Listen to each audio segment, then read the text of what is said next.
Okay, you can assume that if the generator is in the garage that I've already performed the oil change on it, but this is kind of a note to myself. The oil that was used for this generator is 1 quart of 5W20 oil, non-synthetic. It fills through here. This bolt here is the drain.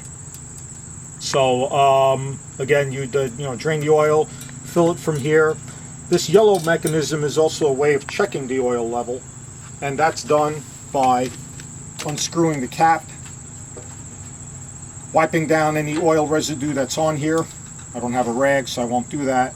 And then just pushing up against here without screwing it in and checking your oil level. And you'll see that it should register at the full mark. Now, you may want to stand up and back away so I can show where this generator is relative to the house. It needs to be oriented this way so that the plugs that you need to plug in are on this side. That's so that the muffler is on the outside of the house and the fumes don't hit the house. So you want it oriented this way. What else do I need to talk about here? Filling the gas tank. If you can see here, there's a 5-gallon tank of gas, but because it's flat, when you fill it, it may seem like it's full.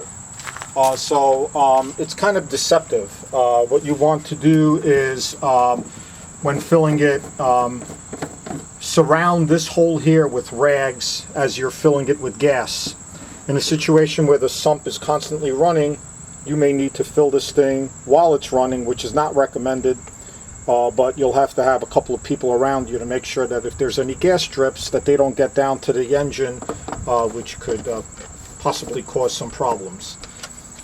In its use that we had back in August of 2011, on 5 gallons of gas, we were able to get this generator running for 14 hours. So that's 14 hours and 5 gallons of gas.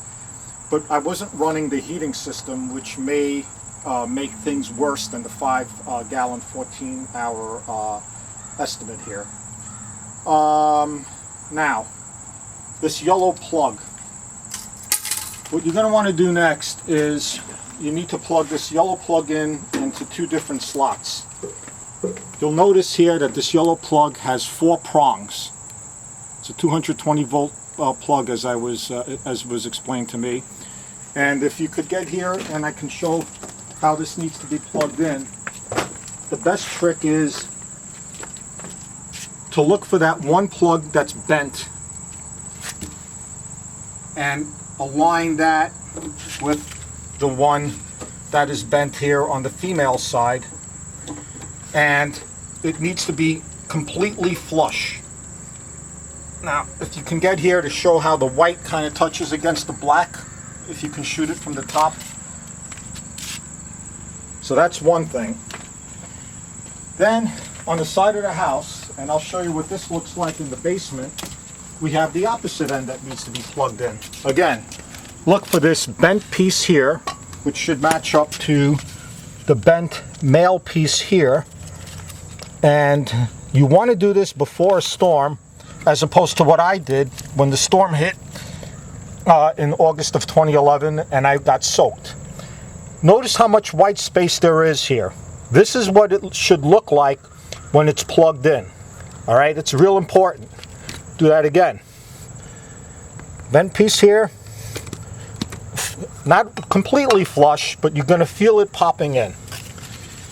All right, so